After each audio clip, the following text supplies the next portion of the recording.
representación de dicha organización, les extiendo un cordial saludo. En esta oportunidad, mi persona les acompañará en calidad de moderadora, por lo cual seré la encargada de dirigir la presente mesa de diálogo.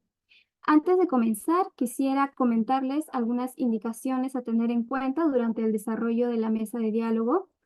En primer lugar, solicitamos a nuestros estimados participantes que mantengan sus micrófonos y cámaras apagados durante la sesión para evitar cualquier tipo de interrupción, y en caso deseen realizar sus consultas, pueden colocarlas en el chat o en los comentarios de la transmisión de Facebook, y estas serán leídas a los y las ponentes en la ronda de preguntas. De igual manera, en dicha ronda podrán solicitar el uso de la palabra levantando la mano. Asimismo, se les precisa que podrán registrar su asistencia mediante el formulario que se les enviará por el chat de Zoom. Sin más preámbulo, procedo a presentar a nuestro y a nuestra ponente invitados para la presente mesa de diálogo, que se titula Análisis del conflicto armado interno de Ecuador. En esta ocasión, primero, contamos con la presencia de la doctora Ana Vergara, quien es abogada por la Pontificia Universidad Católica del Perú. Cuenta con una especialización en desarrollo sostenible y justicia global por la Universidad de Amberes.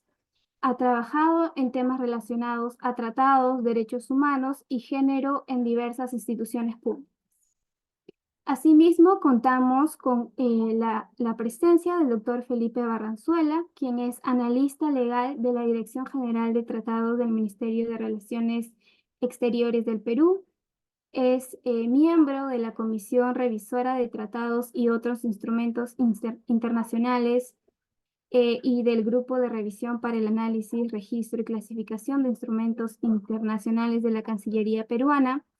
Bachiller en Derecho por la Universidad Nacional Mayor de San Marcos, ha sido consultor legal en Defensoría del Pueblo del Perú, es graduado en el Jersey Academy of the Law of the Sea, programa especializado en Derecho del Mar organizado por Korea Maritime Institute,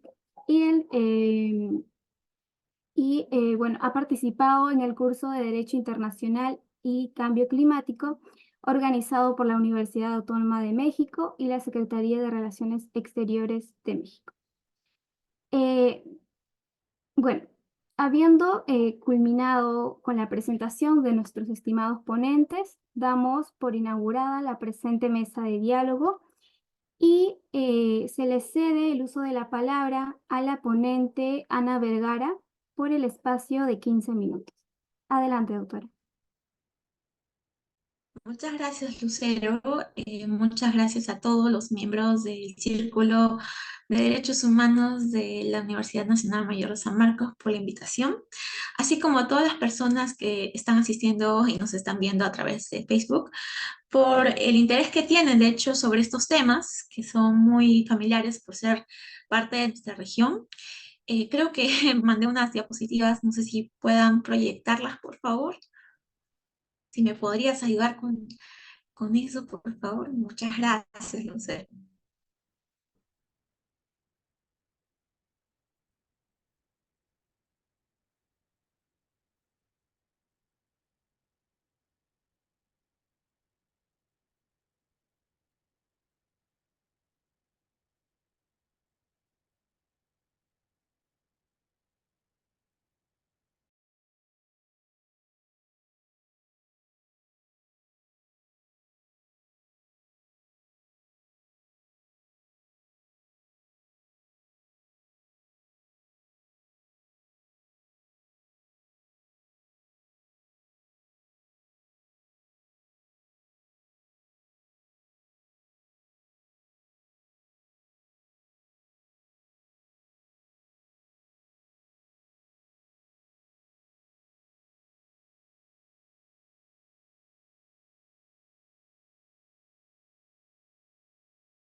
Muchas gracias, Lucero. Bueno, en todo caso, ya creo que podemos dar un poco de inicio a la ponencia de hoy. Bueno, el día de hoy vamos a hablar un poco sobre este análisis del conflicto armado interno ecuatoriano, que en realidad es un nombre que es un título un poco ambiguo en el sentido que más adelante, quizás adelantándome un poco la conclusión, vamos a señalar que no es un conflicto armado interno, ¿no? Quizás si podrías ayudarme pasando la diapositiva, por favor.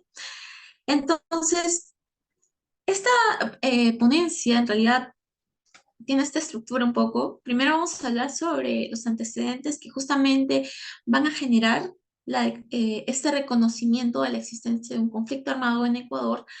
Luego vamos a hablar un poco sobre qué se entiende por conflicto armado, especialmente el conflicto armado interno o también llamado conflicto armado de carácter no internacional. Luego vamos a hablar un poco sobre si este decreto ejecutivo en realidad justifica o no la existencia de un conflicto, que ya por sí ya adelanté que no, pero bueno. Y por último vamos a hablar un poco de los desafíos que esta situación en Ecuador nos ha generado, ¿no?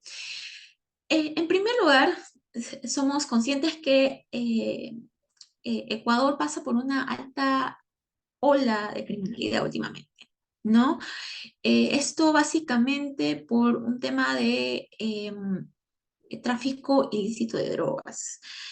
A pesar que hace años era considerado como un país pacífico, hoy en día la situación ha cambiado drásticamente.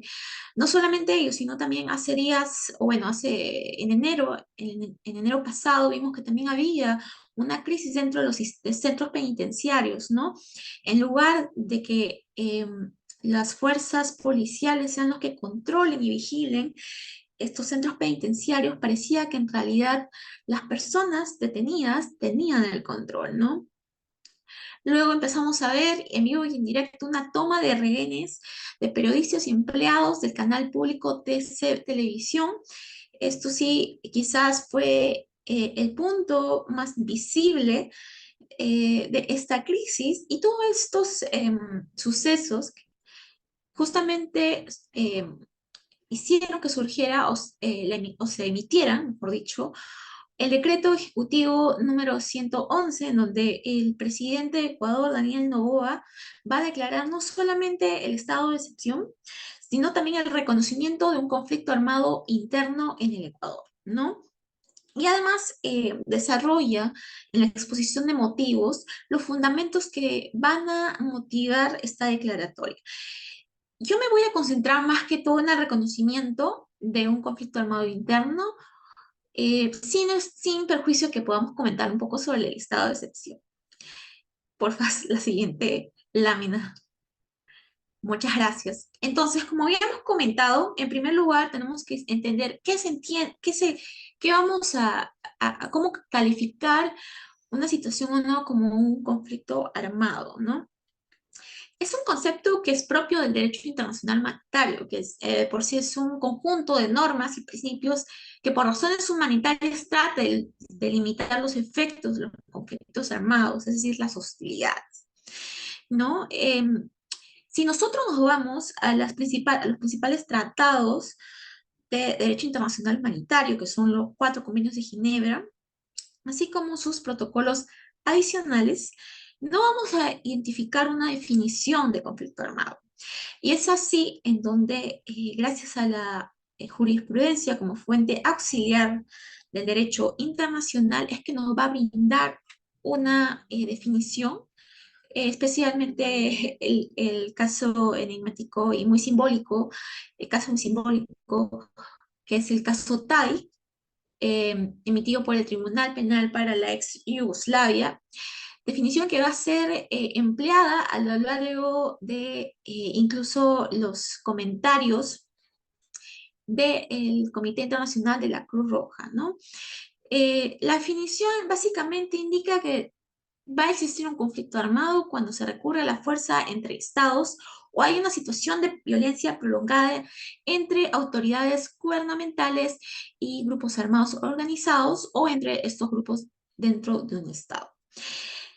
Yo por obvias razones me voy a concentrar en el conflicto armado no internacional, que de por sí es un término que me gusta más que conflicto armado interno, porque la diferencia básicamente entre el conflicto armado internacional y no internacional se basa en las partes que participan dentro de este conflicto, ¿no? Más allá de un aspecto de territorio. Entonces, ¿qué entendemos por conflicto armado no internacional? También denominado por las siglas como CAR. Es la fuerza, en todo caso, o una situación de violencia prolongada entre autoridades gubernamentales, como en este caso sería el Estado ecuatoriano, o bueno, supuestamente el Estado ecuatoriano, y uno o más grupos armados organizados, ¿no? Otra vez, no contamos con una definición de grupo armado organizado y este mismo caso, el caso Tadich, nos va a brindar ciertas luces sobre ello que también van a servir incluso como de base y fundamento en los últimos comentarios emitidos por el Comité Internacional de la Cruz Roja en el 2016, específicamente para el artículo 3 común de los convenios de Ginebra, que es la única disposición que versa sobre conflictos armados no internacionales. Es básicamente un mini convenio, si es que lo decimos así. Y básicamente tenemos que tener dos elementos para hablar sobre un grupo armado no internacional, que es de organización e intensidad.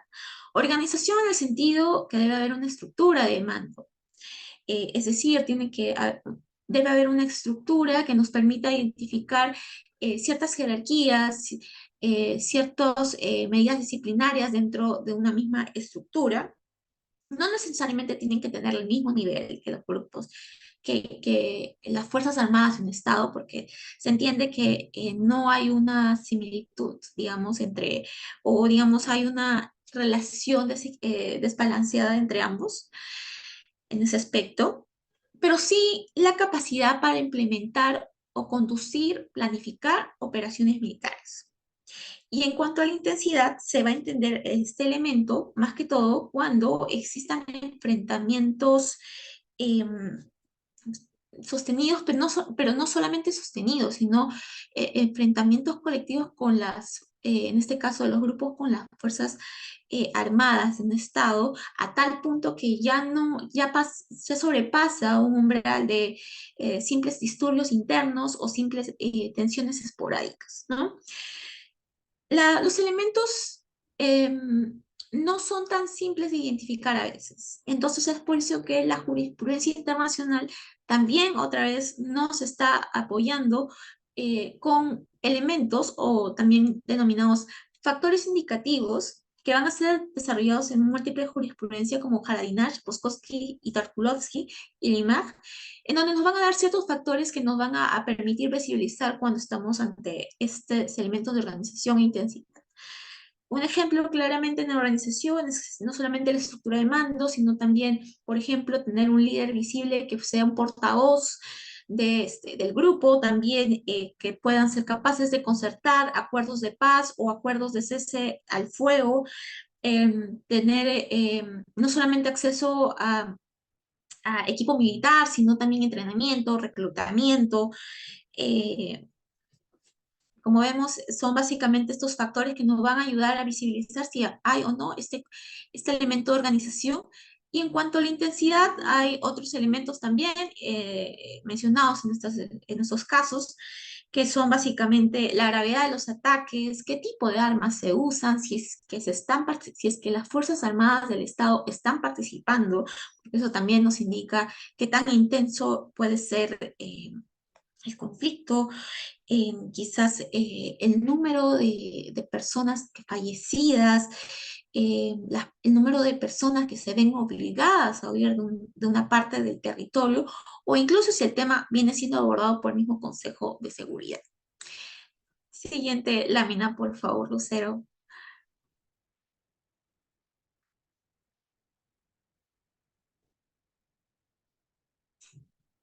Gracias.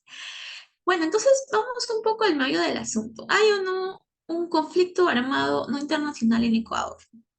La determinación de un conflicto armado es fáctica, es decir, tenemos que verificar si es que se cumplen los elementos y no guiarnos por el reconocimiento de una parte con relación a si existe o no el conflicto, como ha sucedido en este caso por parte del presidente Daniel Noboa.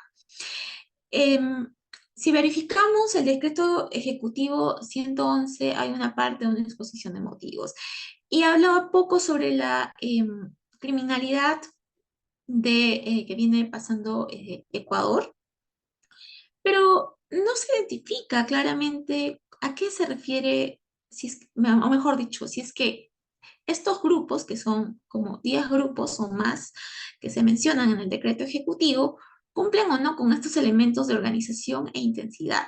De hecho, si pensamos en organización, quizás podemos hablar que tengan cierta estructura. Parece ser que tienen un gran número de miembros, pero no sabemos si es que tienen un líder o no, si es que hay medidas disciplinarias o no, si es que dentro del mismo grupo, si es que existe o no un nivel de jerarquía.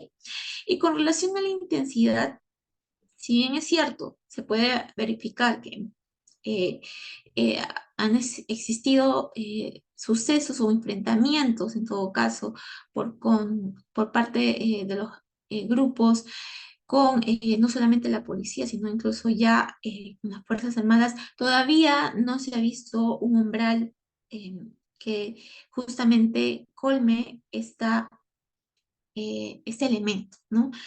En realidad la justificación que se brinda dentro del decreto ejecutivo es muy vaga y de hecho se emplean términos muy distintos que van a conducir a una confusión. Se emplean términos como grupo delictivo organizado, grupos terroristas, grupos armados o grupos beligerantes. Son tres términos o tres secciones muy distintas. Los grupos delictivos organizados son aquellos grupos mencionados en la Convención de las Naciones Unidas contra la Delincuencia Organizada Transnacional. Y bueno, más allá de ciertos debates que se vienen haciendo en la doctrina, tradicionalmente se entiende que estos grupos en realidad actúan, si bien es cierto, de manera organizada, concertada, actúan con un propósito económico. Mientras que, por ejemplo, los grupos tradicionalmente armados, los grupos armados desde una visión muy tradicional, van más para una actuación con fines políticos, ¿no? Sí es cierto, hay ciertos debates porque en realidad los motivos por los que un grupo armado se encuentra en enfrentamientos no es un elemento que se analiza dentro de la determinación, sí es relevante quizás para realizar algunas distinciones, a pesar que la matiz a veces es muy delgada. Y con relación a grupos terroristas, en realidad, bueno, el, el término terrorista no tiene una definición, un concepto dentro del derecho internacional, menos dentro del derecho internacional humanitario. A lo más que vamos a encontrar en realidad son los actos o la prohibición de actos de terror que justamente tiene el derecho internacional humanitario. Pero no es que exista una categoría de grupos terroristas, ¿no? Entonces, el empleo de manera, de manera como si es que los tres, digamos, eh, significaran lo mismo de manera indistinta, también otra vez genera confusiones en vez de justificar la existencia de un conflicto armado. Y ya quizás para finalizar, quizás en la otra diapositiva, si me podrías apoyar un poco con la otra diapositiva, Lucero, gracias. Bueno, yo creo que en realidad lo que sucede en Ecuador otra vez despierta un debate sobre qué tanto un grupo criminal organizado podría llegar a ser un grupo armado bajo el derecho internacional humanitario. Y un caso que siempre se piensa, quizás son los carteles de México, como el cartel de Jalisco o de Sinaloa, que sí, efectivamente tienen un control eh, dentro de la esfera pública muy amplia y además porque tienen una estructura bastante grande que quizás podría hacernos pensar si en realidad estamos o no ante un grupo armado. Eh, y lo mismo podríamos pensar quizás dentro de Brasil, especialmente en Río de Janeiro. Conocemos que existen los grupos criminales dentro de las favelas, a un punto que incluso para poder ingresar a las favelas a veces se tiene que recurrir con las Fuerzas Armadas. Entonces, volvemos nuevamente, podemos considerar que un grupo criminal organizado de esta magnitud también podría ser considerado bajo el derecho internacional humanitario como un grupo armado organizado. Son dudas y son debates que han ido, digamos, surgiendo y creo que a raíz de la situación en Ecuador, me parece que es nuevamente importante sacarlos a la luz. Creo que con eso finalizaría todo y bueno, esperemos las preguntas o bueno, en la sección para seguir complementando.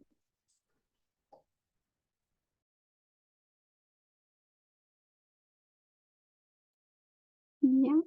Muchas gracias, doctora, por su intervención. Ha sido un tema muy enriquecedor y bueno, realmente a quienes nos interesa este tema relacionado con, bueno, la situación contemporánea que viene sucediendo es muy interesante, la verdad. Muchas gracias.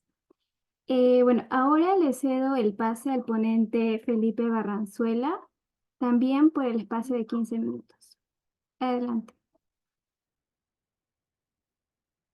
Muchas gracias, Lucero. Dame un segundo en lo que puedo abrir las diapositivas que tengo para la ponencia, para la presentación.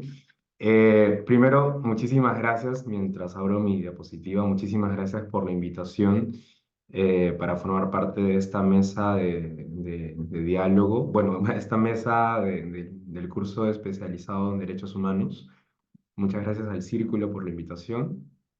Y me da muchísimo gusto compartir la mesa además con una amiga muy querida que es Ana, en la que hemos compartido incluso espacio laboral en Cancillería. Así que muchísimas gracias nuevamente a ustedes del Círculo y a Ana también por su primera ponencia.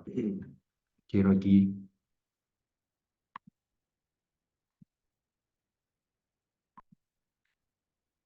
bien, eh, quiero saber si puedo, si están viendo la exposición, las diapositivas. Sí, sí, sí, se logra ver. A ver, quiero presentarla. Ahí está. Se ve bien ahí? Sí, ¿Se ve claro sí, el se texto logra ver. también? Sí, A la ver. primera diapositiva. Ujú. Sí, bueno, muchísimas gracias nuevamente. Vamos a seguir hablando entonces sobre este análisis del conflicto armado interno de Ecuador, o llamado, entre comillas, conflicto armado interno o conflicto armado no internacional también en el marco del derecho internacional. Mil disculpas por mi voz, estoy terminando un cuadro de gripe, entonces si por ahí se me va la voz o por ahí tos o tengo alguna interrupción, agradecería un montón su comprensión.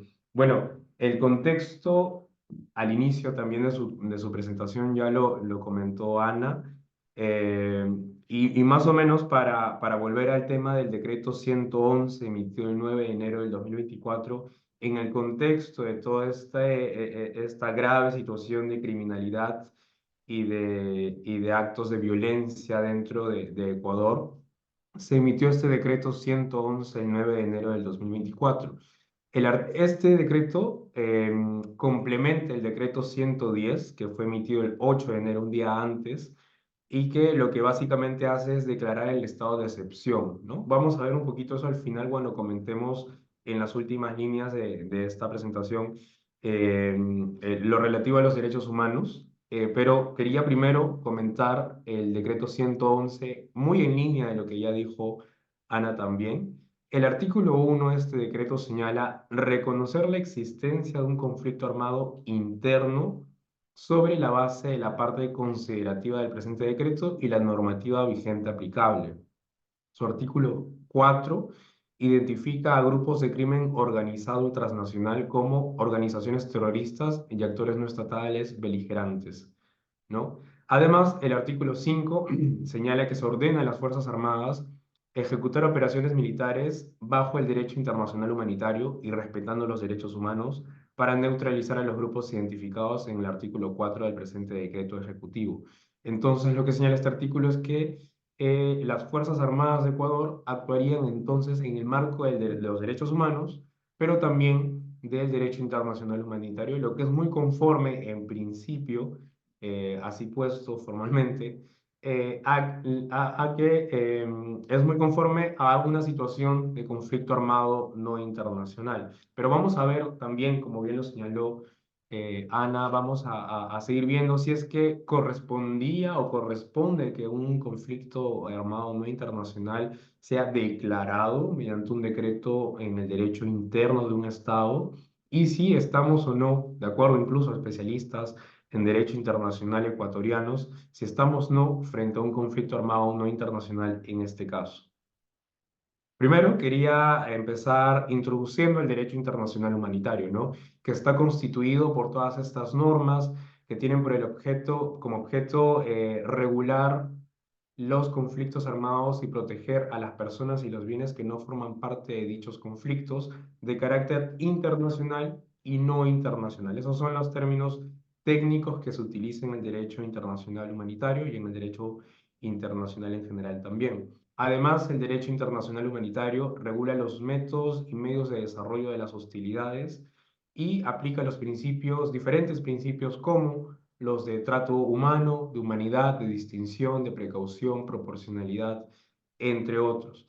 En el marco de este derecho internacional humanitario y de la normativa que forma parte de esta rama específica del derecho internacional, el artículo 3 el artículo 3 común a los 4 convenios de Ginebra hace una primera referencia a lo que sería un conflicto armado, aquí lo denomina, que no sea de índole internacional, ¿ok? Y establece una serie de disposiciones o requisitos mínimos que tienen que cumplir las partes de este conflicto armado no internacional, que en sus siglas también son conocidos como CANI en el derecho internacional humanitario. El protocolo segundo adicional a los 4 convenios de Ginebra, además, regula una serie de disposiciones relativas a los CANI. Entre ellos, además, se puede vislumbrar un poco cuáles son los elementos que constituyen un CANI. En particular, señala que este protocolo se aplica también en el territorio de una alta parte contratante entre sus Fuerzas Armadas y Fuerzas Armadas disidentes o grupos armados organizados. Y aquí hay una expresión clave, que bajo la dirección de un mando responsable ejerzan sobre una parte de dicho territorio un control tal que les permita realizar operaciones militares sostenidas y concertadas y aplicar el presente protocolo.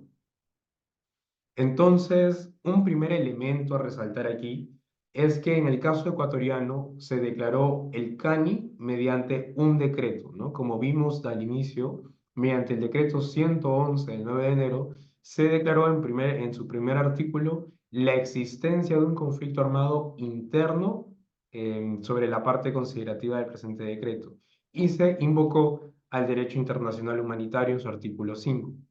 Entonces, cabe, y este es el primer cuestionamiento que seguro muchos de ustedes tuvieron cuando se enteraron, o nos enteramos que hubo esta declaratoria de un conflicto armado interno o un conflicto armado no internacional en Ecuador. La pregunta es, ¿corresponde que un CANI sea declarado mediante un decreto interno en un Estado? Y lo que responden los especialistas y lo que responde incluso la jurisprudencia, si analizamos de los diferentes tribunales penales internacionales creados, por ejemplo, para Ruanda o para la ex Yugoslavia o la Corte Penal Internacional, es que existe un conflicto armado, la existencia de un conflicto armado se da de hecho. No corresponde, no se requiere un reconocimiento formal de una de las partes, específicamente del Estado en el que estaría sucediendo este conflicto. El conflicto simplemente se da, ¿no? Se presume la existencia de un CANI tan pronto los estados o los grupos armados organizados no estatales comienzan a utilizar fuerza armada independientemente de si han sido reconocidos o declarados formalmente. De hecho, eh, la declaración o la declaratoria de un conflicto armado no internacional por parte de un estado llevaría a entender que el estado va a aplicar el derecho internacional humanitario en ciertas circunstancias en lugar de los derechos humanos o el derecho internacional de los derechos humanos. Algo que no corresponde si es que, como vamos a ver, las partes o las otras partes en el conflicto o en la situación de violencia no constituyen o no cumplen con los elementos que requiere el derecho internacional humanitario. Entonces, en principio, nuevamente, este primer elemento sobre si corresponde o no que el Estado de Ecuador haya declarado la existencia de un conflicto armado interno o no internacional, no correspondía o no se requiere que se haga mediante un decreto de derecho interno. De hecho, en la práctica de derecho internacional, muy en línea con lo que dijo Ana, la existencia de los CANIs han sido referidas, no han sido declaradas, pero han sido referidas, analizadas, evaluado. Se ha determinado que efectivamente en estos casos preexiste un CANI, existe un CANI, etcétera, por los diferentes tribunales penales internacionales en la materia, ¿no? Nuevamente, el caso del Tribunal Penal Internacional para Ruanda, el caso del Tribunal Penal Internacional para la antigua Yugoslavia y el caso de la Corte Penal Internacional. En el caso Akayesu del 98, en la sentencia del 98, el Tribunal para Ruanda, por ejemplo, consideró la existencia de un conflicto armado que no tiene carácter internacional, lo denominó.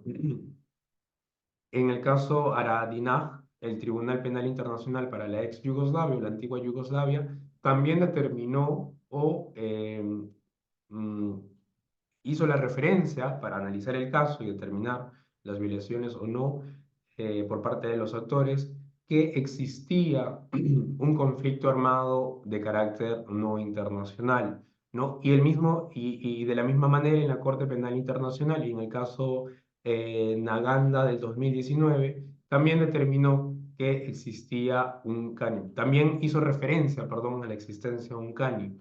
Lo que hace el tribunal no es determinar o declarar la existencia, porque nuevamente, como señalé, un conflicto armado existe de hecho. Lo que hacen los tribunales en la práctica, en el derecho internacional, penal internacional también, es establecer que efectivamente en este caso se cumple con los elementos de un conflicto armado no internacional, pero la existencia de este conflicto se da de facto, ¿no? Se da por los hechos. Entonces, de esta manera es la que se podría decir o afirmar, por decirlo de alguna manera, que existe un conflicto armado no internacional por los hechos eh, y también esto luego puede ser o en la práctica ha venido siendo evaluado, analizado y se ha hecho referencia en los casos ante los tribunales penales internacionales, ¿no? Pero la primera eh, forma o la existencia de un conflicto armado no internacional se hace de hecho, ¿no? Por los hechos propiamente y por cómo van conduciéndose los hechos. No corresponde, en definitiva, que mediante un decreto de carácter interno se declare o se determine la existencia de un conflicto armado no internacional. Un segundo elemento, ese es el primer elemento, ¿no? Que de hecho fue el primero que resaltó, como comenté, para muchos de ustedes cuando se enteraron que en Ecuador se había determinado o se había declarado la existencia de este canon. Pero un segundo elemento es si ciertamente estos grupos criminales y de crimen organizado, eso qué duda cabe, pero corresponde a ser entendido como fuerzas armadas disidentes o grupos armados organizados.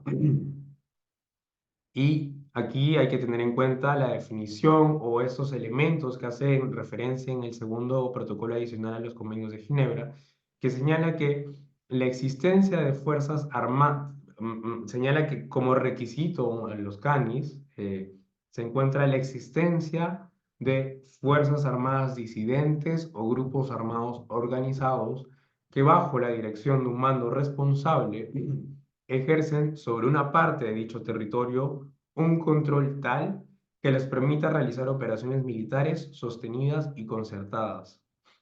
Abogados especialistas ecuatorianos, porque para esto, pues, ¿quién es mejor que los propios nacionales del país donde están ocurriendo los hechos como fuente?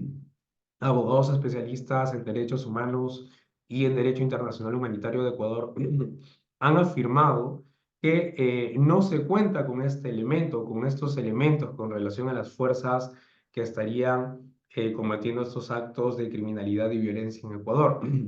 No correspondería entender que estos grupos de crimen organizado cumplan con los requisitos para ser considerados grupos armados no estatales. Y efectivamente, esto también ha sido evaluado por el Comité Internacional de la Cruz Roja y el Tribunal Penal Internacional para la ex Yugoslavia. No el caso de Ecuador, me refiero, sino a estos elementos del grupo armado no estatal. Y ellos entienden que entre estos elementos a los que deben estos requisitos mínimos con los que tiene que cumplir este grupo armado no estatal, es contar con una estructura de comando, con cuarteles, con control territorial, con acceso a armas de grado militar, pueden o deben tener capacidades para planear y coordinar operaciones militares, hablar con una sola voz y poder negociar. Entonces, si evaluamos todos estos elementos, podemos decir, y de hecho lo señalan especialistas ecuatorianos, que estos diferentes grupos criminales que ciertamente están ocasionando una situación terrible en Ecuador, pero no cumplen ciertamente con estos elementos, ¿no? Y la suma de estos elementos como grupo armado de carácter no estatal. Pero empezar no cuentan con una sola voz, ¿no? De hecho, el propio decreto, si recordamos en la redacción del decreto, en su artículo 4, reconoce a una serie de grupos que estarían ejerciendo esos actos de criminalidad y violencia en Ecuador, ¿no? Entonces, no es que estén siendo representados por una sola fuerza o no es que puedan estar siendo representados por una o dos voces, como por lo menos han sido evaluados en algunos casos en algunos casos presentados en esos tribunales penales internacionales. Tampoco señalan los especialistas ecuatorianos, nos encontraríamos frente a grupos criminales que cuentan con una estructura de comando o con cuarteles o con control territorial propiamente en Ecuador. Obviamente hay excepciones, obviamente hay casos que se asemejan un poco más a alguno de estos elementos en Ecuador, señalan, pero no es que cumplan con toda esta suma de elementos que los puedan llevar a entender como grupos armados no estatales. Y esto ha sido evaluado también por estos tribunales penales internacionales. Por ejemplo, en el caso Haradinaj, que ya comenté, del Tribunal Penal para la ex Yugoslavia, la antigua Yugoslavia, se evaluó el carácter del grupo armado no internacional y además se tomó en cuenta el nivel de intensidad de los enfrentamientos y el nivel de intensidad de las acciones por parte de este grupo armado, ¿no? En el caso Akayesu, el Tribunal Penal para Ruanda señaló que el ejército gubernamental y las fuerzas rebeldes, quise decir ahí, rebeldes, no sé qué quise poner, eran prácticamente un ejército por derecho propio. Es decir, y comparó incluso y señaló que eran semejantes las fuerzas de ambos grupos armados, tanto el estatal como la no estatal, ¿no? Las Fuerzas Armadas ruandesas y el denominado Frente Patriótico Ruandés por el otro lado.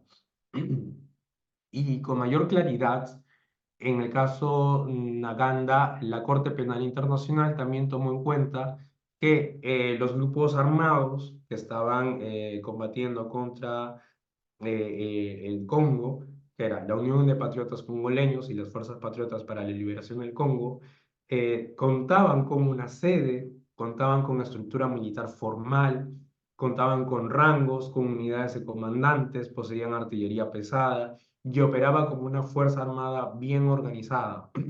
Entonces, también jurisprudencialmente, estos elementos que han sido analizados o que se desprenden de el segundo protocolo adicional a los convenios de Ginebra y que han sido comentados por la Cruz Roja o por el Comité Internacional de la Cruz Roja o por la Corte Penal Internacional, también ha sido desarrollada por la línea jurisprudencial de todos estos tribunales penales internacionales específicos y la Corte Penal Internacional, determinando entonces que para estar frente a un conflicto armado no internacional se requiere que el grupo armado no estatal también cuente con una serie de elementos que impliquen una determinada estructura militar, con rangos, con capacidades de contar con artillería, de contar con una fuerza armada organizada, ¿no?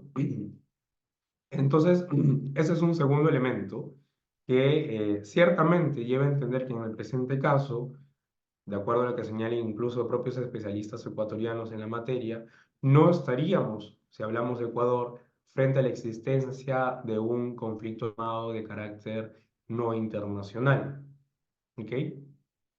Pero además de esto, ya para ir concluyendo mi exposición también, considerando los tiempos, quería comentar que ciertamente también se hace referencia en específicamente el decreto 110, que es justamente el previo al 111, que es el que declara el conflicto armado interno en Ecuador, declara este artículo, este decreto 110, el estado de excepción en todo el territorio nacional por la conmoción interna y ciertamente señala que este estado va a tener una vigencia de 60 días y limita una serie de derechos, específicamente de derechos sobre la libertad de tránsito y circulación, entre otros derechos semejantes eh, en el Ecuador.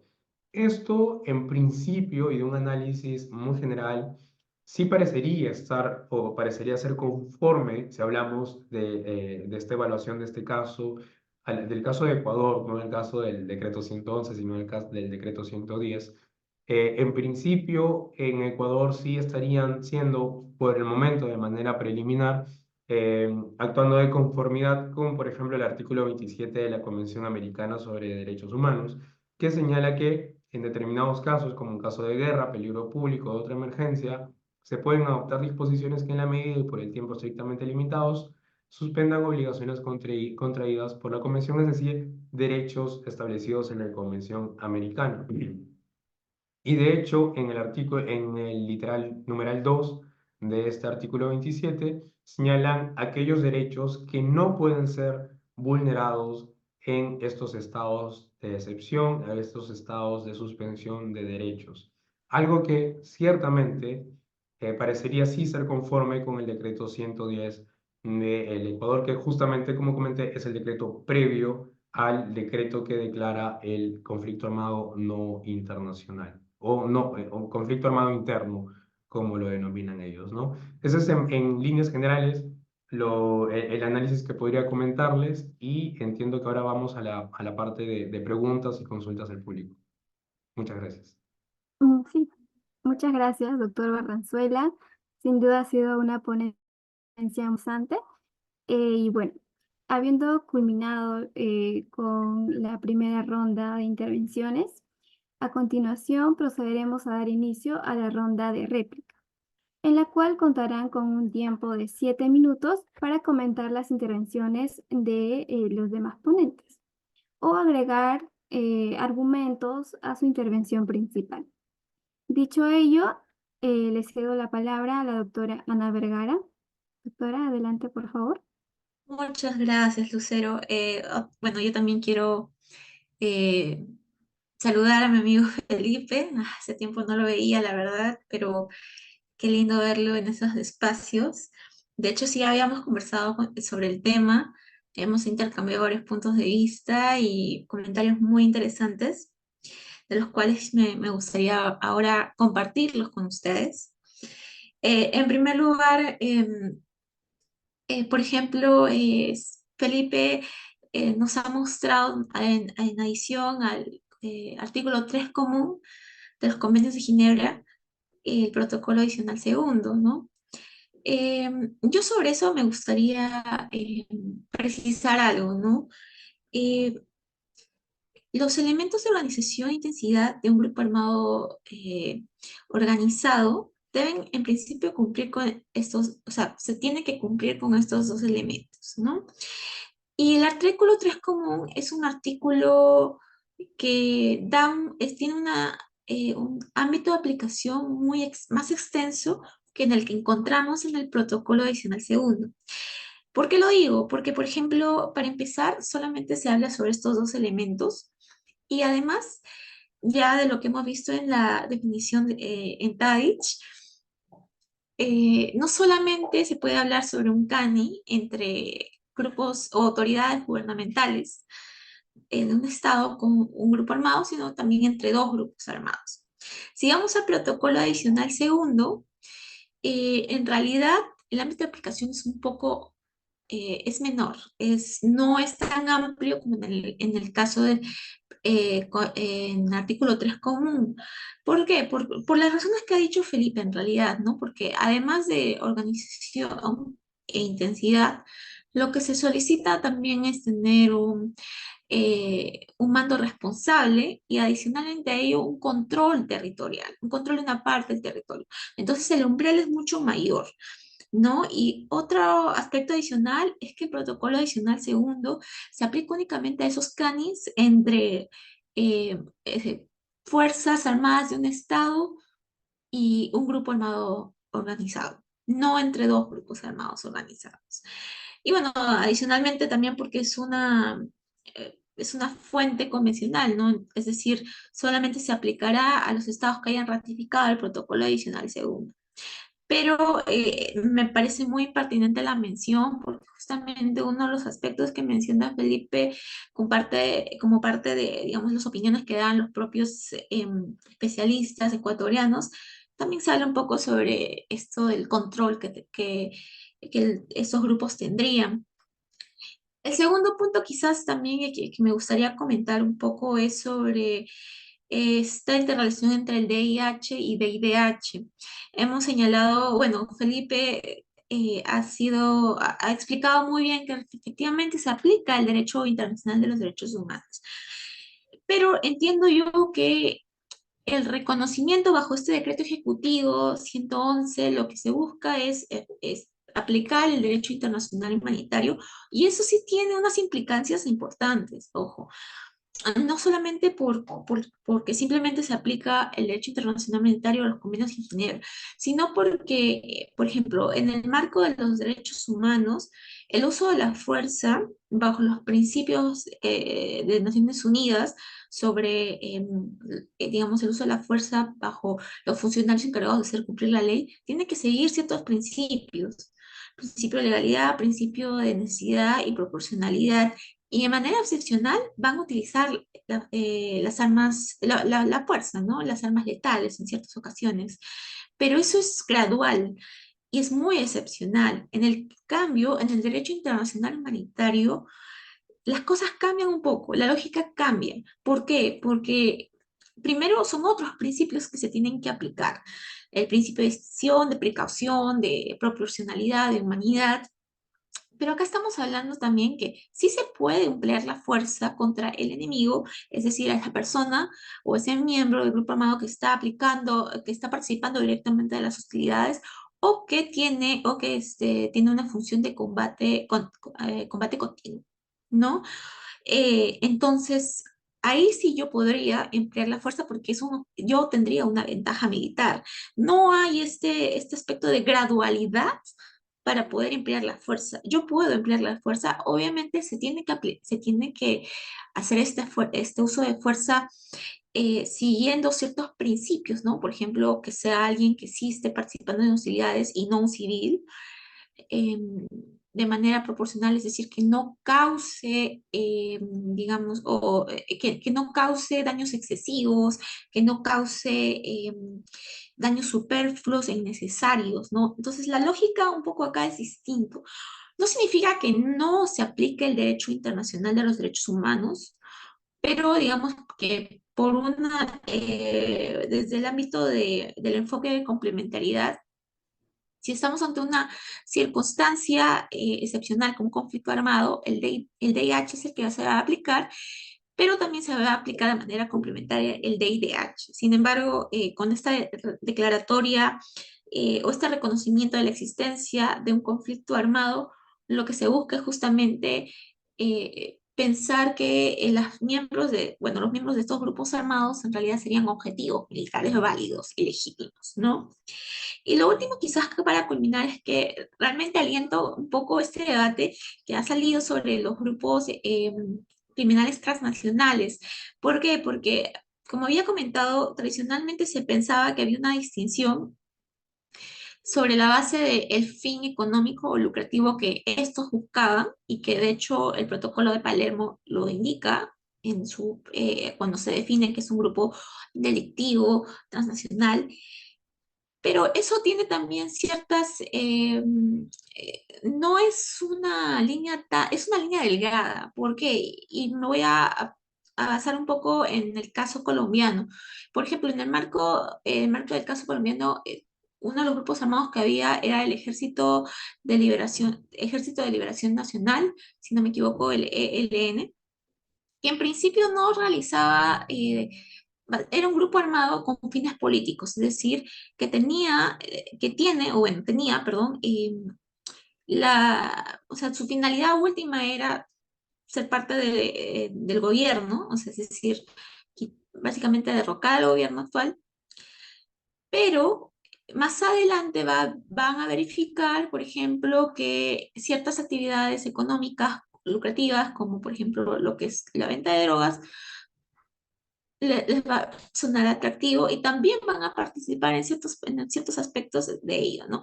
Entonces, a pesar que tenían, digamos, un fin político, al final terminan realizando actividades económicas o bueno, con fines económicos también, ¿no? Entonces, la línea se vuelve delgada y entonces hay ese problema. Creo que eso sería todo por mi parte y muchas gracias nuevamente y quedamos atentos evidentemente para las consultas. Muchas gracias, estimada doctora. Bueno, le cedo ahora el pase al ponente Felipe Barranzuela. Usted cuenta con 7 minutos. Adelante, doctor. Muchísimas gracias, Lucero. Probablemente me tome menos tiempo porque lo que quería comentar es algo muy puntual y esto es algo que justamente como comentó Ana, habíamos estado platicando antes de empezar la sesión y es que haciendo un análisis, digamos, un poco general sobre este decreto 111 emitido el 9 de enero de este año por Ecuador. Parece que lo que ha querido hacer Ecuador, ciertamente, es darle la mayor formalidad posible o el mayor respaldo jurídico posible al decreto 111, ¿no?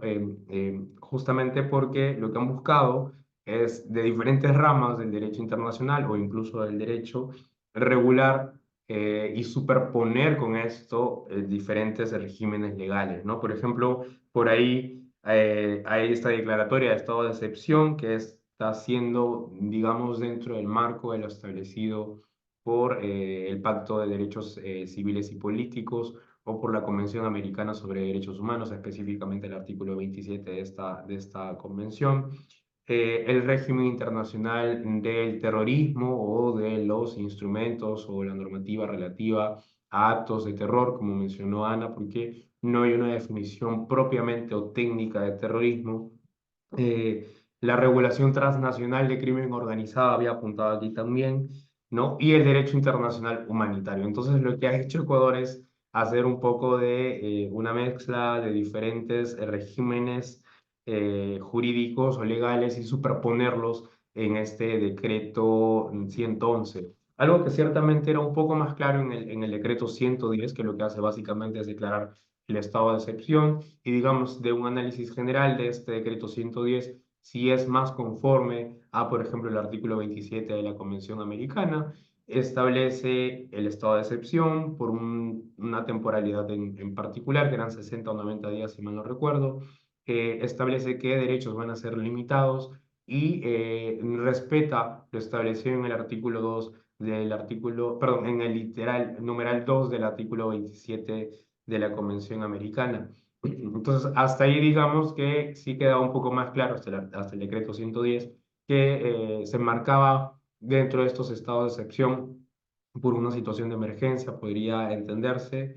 Eh, eh, el decreto se enmarcaba en el derecho internacional de los derechos humanos, pero ya el decreto 111 lo que hace es justamente esta superposición de regímenes jurídicos o regímenes legales, derechos humanos, derecho internacional de los derechos humanos, derecho internacional humanitario, lucha contra el terrorismo, lucha contra el crimen organizado internacional. Y es que se ha tenido como resultado este decreto que ciertamente ha recibido muchas críticas y que más bien podría ser perjudicial si lo vemos desde un punto de vista objetivo, muy objetivo, podría ser perjudicial para la lucha contra la criminalidad y los hechos de criminalidad que están ocurriendo en Ecuador, ¿no? Había apuntado aquí que justamente no suma, sino que podría más bien agravar la situación.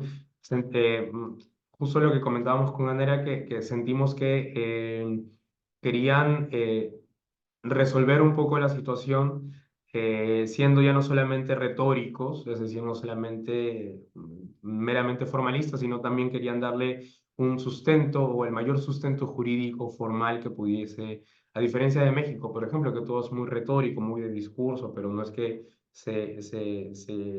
eh, esto se pueda verificar en alguna normativa o en alguna emisión de algún decreto, por ejemplo, que declare una serie de limitaciones o una serie de acciones que va a tomar el Estado mexicano. Aquí lo que quiso hacer Ecuador es más bien respaldar esas acciones, decir cosas concretas y respaldarlas, pero al utilizar o al efectuar esta superposición de regímenes legales, podría más bien esto llevar a una situación de confusión, como de hecho ha sucedido, y también que podría agravar la situación, ¿no? Y también podría comprometer la situación internacional del Ecuador visto de una manera muy objetiva. Eso básicamente, Lucero, muchísimas gracias.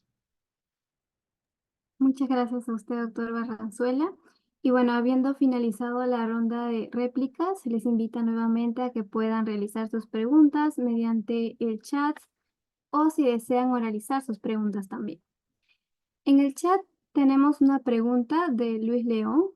Él nos dice, si a nivel internacional el Tratado 111 Ecuador habilita al país a recurrir a la Cruz Roja, Tratado de Ginebra, teniendo en cuenta la situación armada ya insostenible, que dicho sea de paso todos conocemos, mi pregunta sería, ¿qué apoyo se le podría proporcionar a Ecuador? Ahora el ponente Felipe indica que efectivamente no existe una sola voz en esas organizaciones criminales, además de no contar con los requisitos para así poder disponer del Tratado 111 Ecuador. ¿Eso quiere decir que Ecuador no puede ser apoyado en la actualidad? La pregunta está dirigida para ambos ponentes. ¿Quién Ah, desee contestarla primero? quizás Adelante. si podría empezar yo.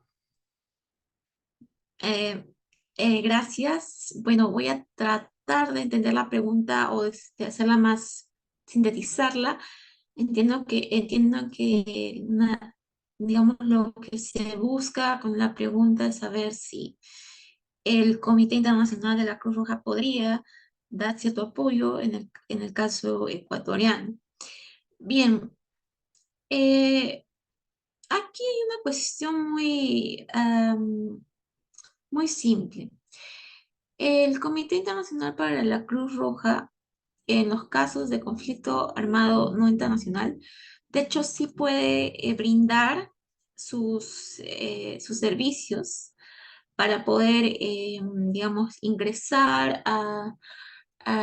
digamos, a los centros por ejemplo, de detención, a ver si es que las personas recluidas ahí se encuentran bien, si los grupos armados están, digamos, cumpliendo con ciertas obligaciones mínimas, como por ejemplo que eh, hombres y mujeres se encuentren, y también los niños se encuentren digamos, de manera separada, en espacios separados, que se les esté brindando comida y alimentos, entre otras cuestiones, ¿no? Puede ofrecer sus buenos servicios en este caso, pero hay que tener en cuenta que aquí no estamos, bueno, la conclusión a la que hemos llegado un poco, Felipe y yo, no es que estemos ante un conflicto armado no internacional, no. Entonces, si bien es cierto, el Comité Internacional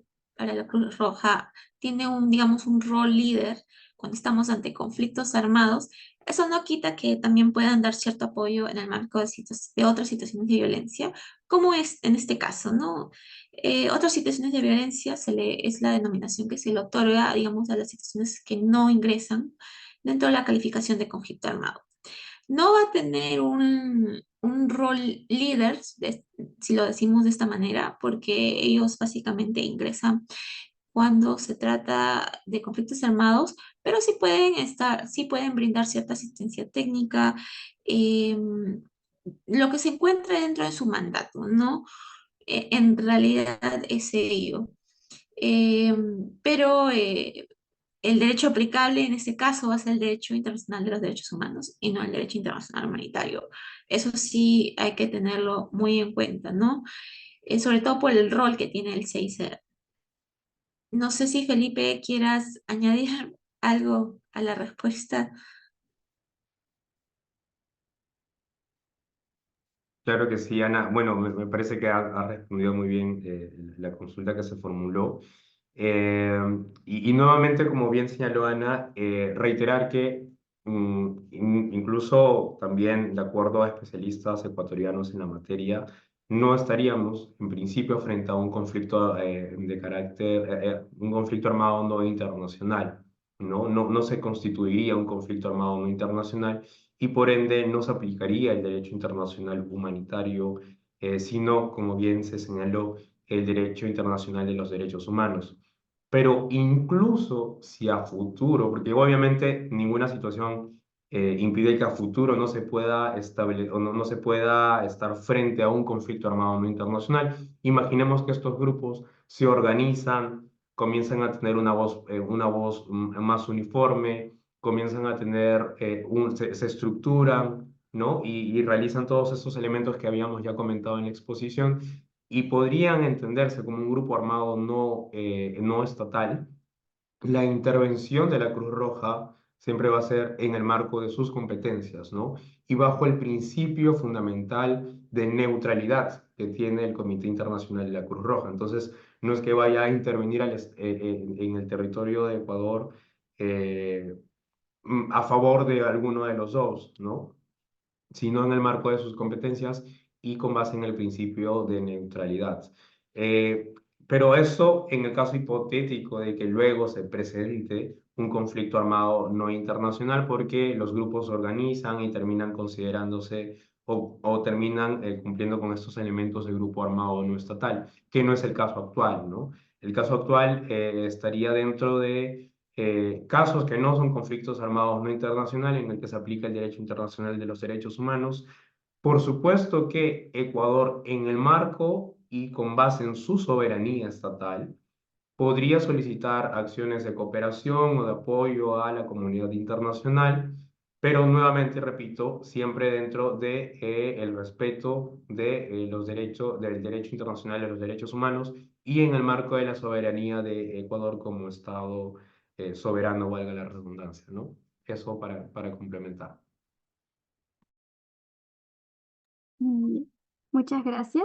Para finalizar, tenemos una pregunta más que, bueno, estuvo dirigida al interno, también para ambos ponentes. La pregunta dice, ¿consideran que la actuación de las Fuerzas Armadas ecuatorianas se está dando acorde al derecho internacional humanitario?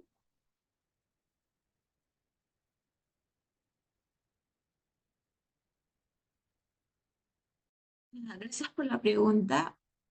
Últimamente no he tenido la oportunidad de seguir exactamente la situación de Ecuador después de las medidas. Sé que hace poco lo que sé es que em, ya se han tomado control por parte de los centros penitenciarios, es decir, ya los grupos armados no están, o bueno, los grupos criminales o grupos armados, como le denominan, ya no están, ya no tienen bajo su dominio el control de las cárceles.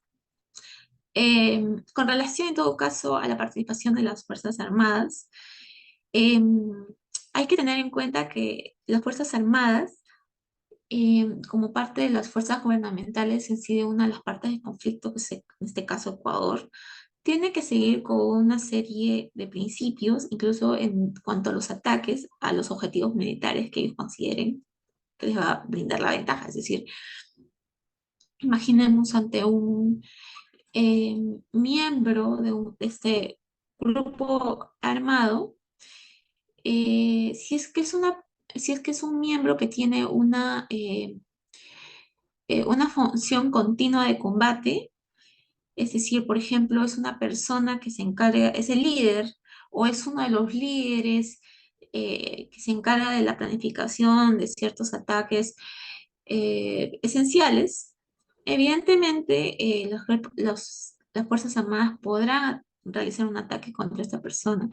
O en todo caso, si es una persona que no necesariamente pertenece al grupo, pero participa directamente en las hostilidades, es decir, realiza ciertos actos que sobrepasan, digamos, el umbral de ciertos requisitos que se especifican en la guía interpretativa de participación en hostilidades del Comité Internacional de la Cruz Roja, para quizás ejemplificar un poco esto. Imaginemos una persona que quizás no es miembro del grupo, pero quiere colaborar con las acciones que este grupo hace, y lo que sucede es que compra o fabrica una bomba y va y lo deja o lo deja dentro de un edificio que considera que es importante o que es indispensable para las operaciones de la otra parte, ¿no? Esa persona, pues, a pesar de no quizás ser parte del grupo, puede ser objeto de ataque. ¿Por qué? Porque justamente está participando de manera directa en las hostilidades. Quizás este es el ejemplo que más retrata un poco esta noción, a fin de no explayarme un poco dentro de lo dogmático.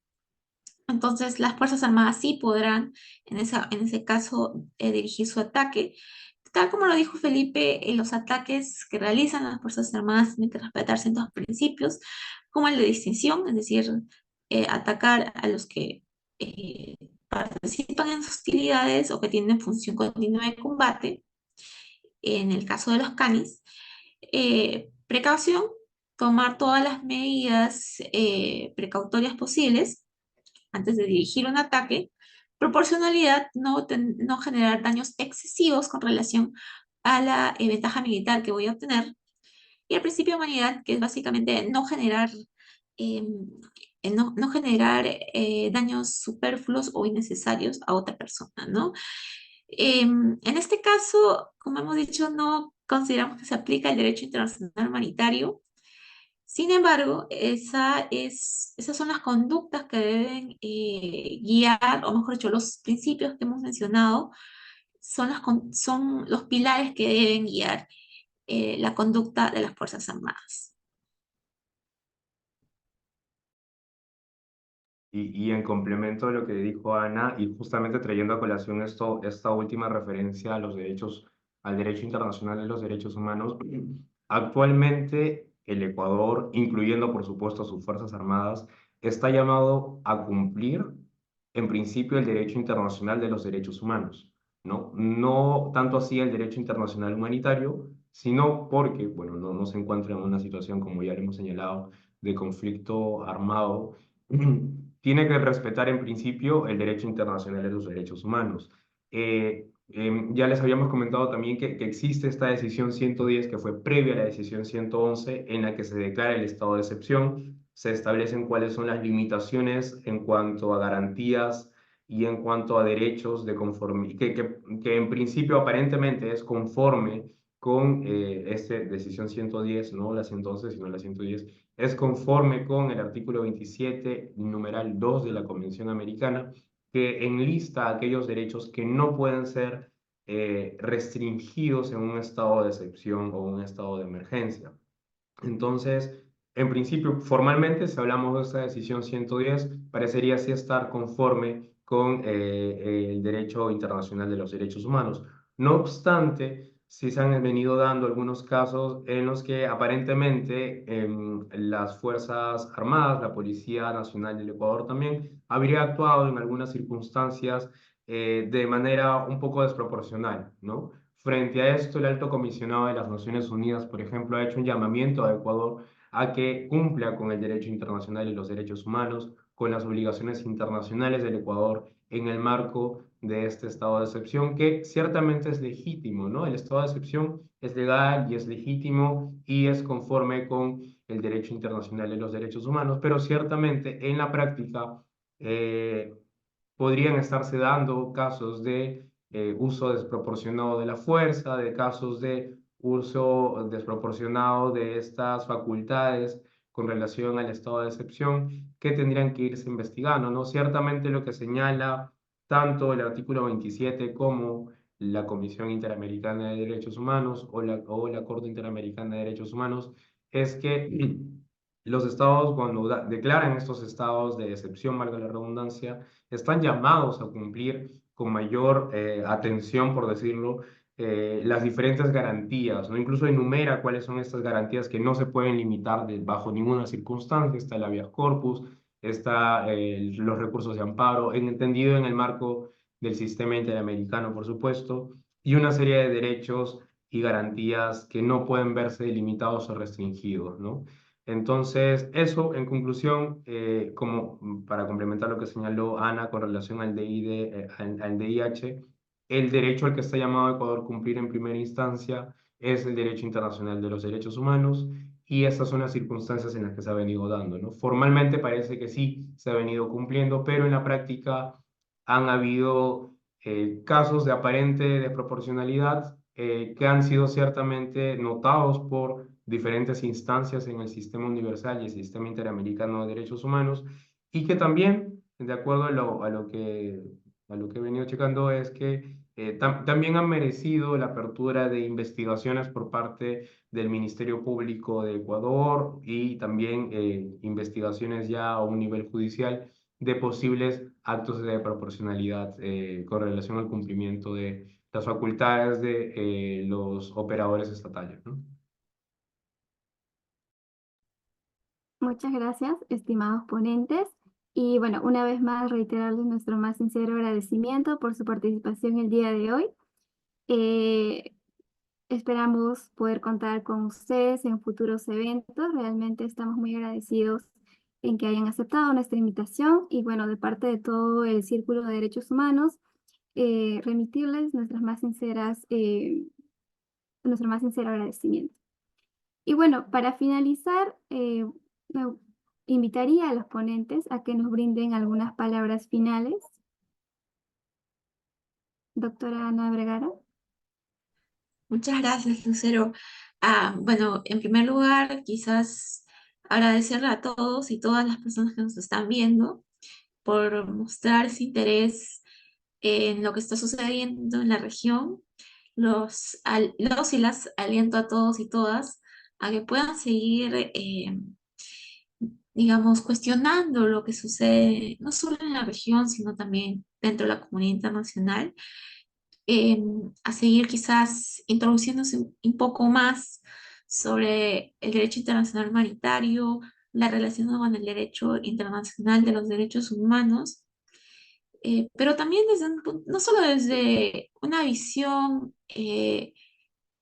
occidental en el sentido que desde lo que sucede quizás en Ucrania, con Rusia, o incluso desde el aspecto de lo que, desde, digamos, la óptica de lo que está pasando ahora entre Israel y Gaza, o Israel-Palestina, si lo podemos ver de manera más amplia, sino también lo que sucede dentro de la región, no solamente en Ecuador, sino también en otros estados, incluyendo el nuestro, que tanto se viene empleando de manera legítima el uso de la fuerza, ¿no? Eh, También el respeto de los derechos humanos y cómo es que estrategias como esta, que es la emisión de una declaración, bueno, de un decreto ejecutivo, que justamente lo que busca es tratar que se aplique una rama del derecho que posiblemente pueda traer más implicancias negativas que positivas, ¿no? Pero me parece importante que lo estén evaluando desde el círculo y que y ustedes estén transmitiendo para generar un mayor debate. Solamente mis eternos agradecimientos y bueno, si es que desean contar con mi participación en algún a otro debate o mesa de diálogo, encantada. Muchas gracias, de veras. Bueno, en mi caso, bueno, Ana ya ha dicho mucho de lo que pienso y para concluir, básicamente agradecerles a ustedes por su asistencia, también a aquellos que nos están viendo, entiendo, por Facebook Live y muchísimas gracias nuevamente al Círculo por su invitación, a Ana por tu participación también, qué gusto verte aquí, amiga. Y un abrazo a todos para no alargar un poco más la exposición y muchísimas gracias nuevamente. Muchas gracias nuevamente. Y bueno, para finalizar, invitarles también a los asistentes a que enciendan su cámara para culminar con la foto de fin de sesión. Por favor, anímense a encender sus cámaras.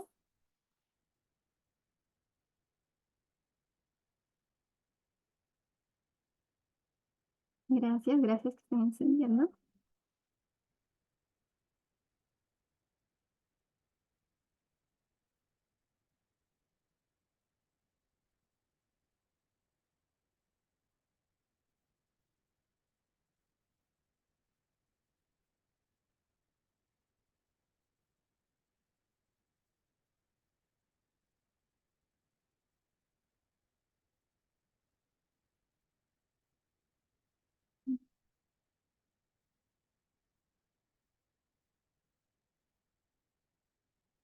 Mm, mm. Muchas gracias a todos. Nuevamente reiterar nuestro agradecimiento. Y bueno, de esta manera estaríamos dando por culminada la sesión del día de hoy. Tengan todos muy buenas noches. Muchas gracias Buenas a noches, todos y muchas todas. gracias. Buenas noches con todos y todas. Hasta luego. Muchas gracias. Los esperamos el viernes 16 en la siguiente sesión. Gracias.